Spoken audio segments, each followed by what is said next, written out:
새벽 도시 반 알람이 울리고 54세박씨는 어둠 속에서 눈을 뜹니다.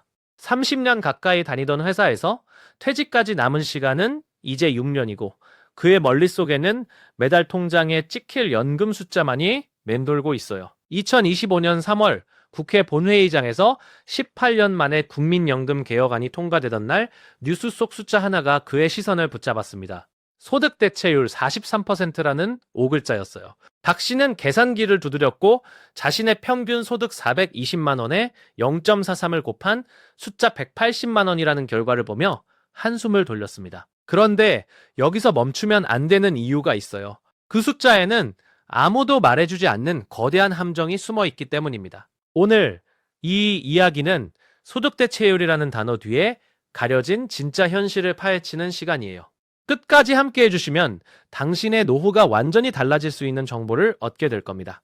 자, 그러면 이 43이라는 숫자가 대체 어디서 온 것인지부터 따라가 볼게요. 2025년 3월 20일 재적의원 277명 중 찬성 193표로 국민연금법 개정안이 가결되었습니다. 핵심은 두 가지였는데 보험료율을 9%에서 13%로 올리고 소득 대체율을 43%로 높인 것이에요. 보험료율은 2026년부터 매년 0.5%씩 8년에 걸쳐 오르고 소득 대체율은 2026년 1월 1일부터 곧바로 43%가 적용됩니다. 더 내고 더 받는 구조로 바뀌었다는 게 정부의 설명이었어요. 월소득 309만 원인 평균 직장인 기준으로 보면 매달 7,700원을 더 내게 됩니다. 이 돈은 회사와 반반씩 부담하니까 본인 주머니에서 나가는 건 약 3,850원 정도예요. 언뜻 보면 나쁘지 않은 거래처럼 보이죠. 월 3,850원을 더 내고 은퇴 후에 9만 원가량 더 받는 구조니까요. 하지만 이 계산에는 결정적인 전제가 빠져 있습니다. 바로 40년이라는 가입 기간이에요. 소득 대체율 43%라는 말은 40년 동안 쉬지 않고 보험료를 낸 사람에게만 해당되는 숫자입니다. 40년은 480개월이에요. 여기서 현실의 벽이 나타납니다. 2024년 3월 기준 국민연금 전체 신규 수급자의 평균 가입 기간은 237개월로 20년이 채 안 됩니다. 480개월의 절반에도 미치지 못해요. 가입 기간이 20년이면 실제 소득 대체율은 43%의 절반 수준인 20% 초반으로 뚝 떨어집니다. 이것이 명목 소득 대체율과 실질 소득 대체율의 차이이고 연금 전문가들이 사기극이라는 극단적 표현까지 쓰는 이유예요. 박 씨의 경우로 돌아가 볼게요. 그는 27세에 직장 생활을 시작했고 중간에 사업 실패로 3년간 보험료를 내지 못한 기간이 있었어요.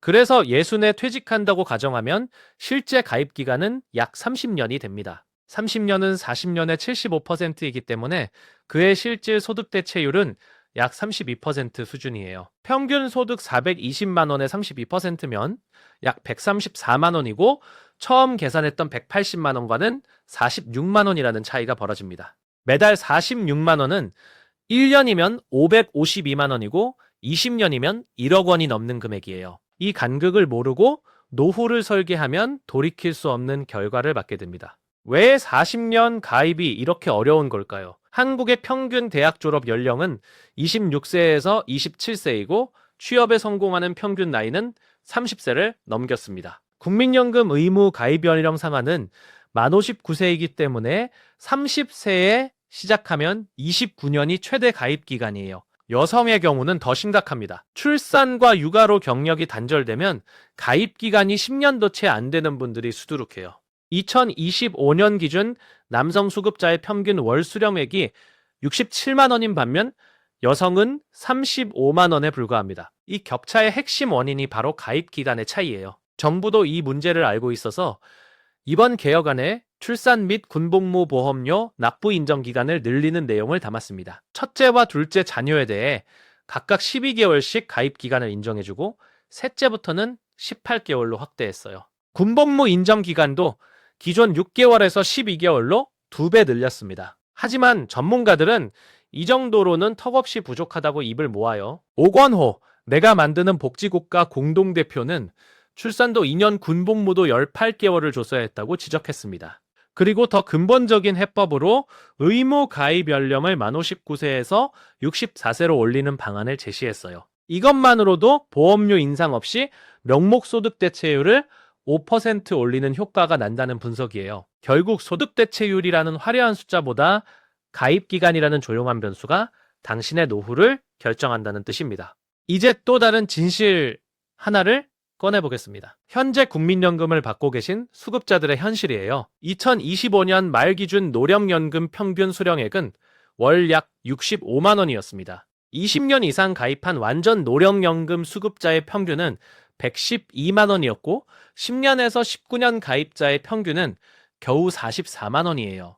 43%라는 소득 대체율의 찬란한 수치와 현실 사이에는 깊은 골짜기가 놓여 있는 셈입니다. 2025년 최초로 월 300만 원 이상 연금을 받는 수급자가 나타났는데 이분은 제도 초기 높은 소득 대체율 시절에 가입하고 30년 넘게 장기 가입한 뒤 수령 시기까지 5년 연기한 아주 특수한 경우였어요. 대부분의 사람들에게는 해당되지 않는 이야기죠.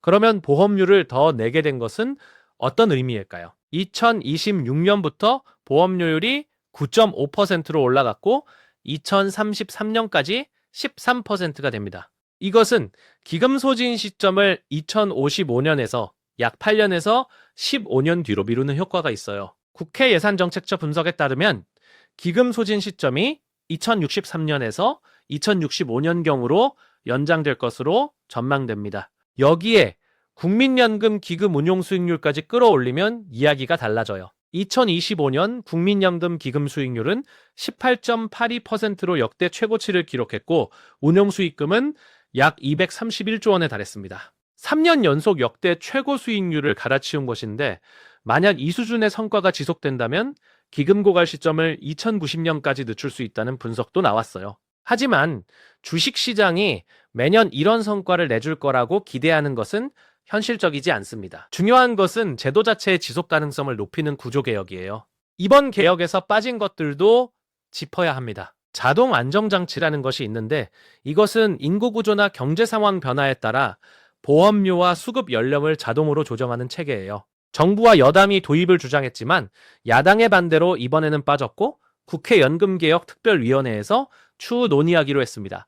또 하나 기억해야 할 것은 국가지급 보장 명문화예요. 이번 개정안에 국가가 연금의 지속적 지급을 보장한다는 문구가 법에 새겨졌습니다. 기금이 소진되더라도 국가가 책임지겠다는 약속인데 이것을 어떻게 평가할지는 각자의 판단에 달려 있어요.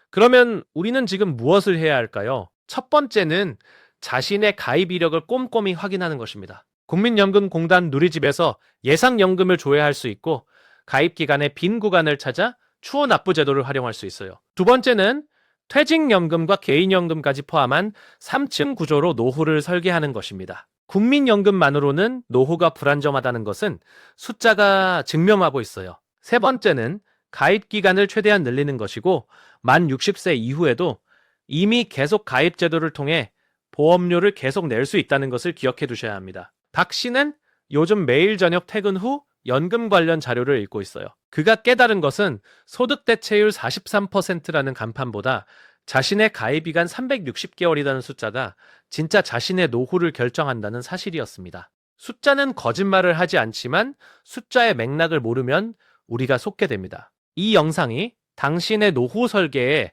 작은 이정표가 되었으면 좋겠어요.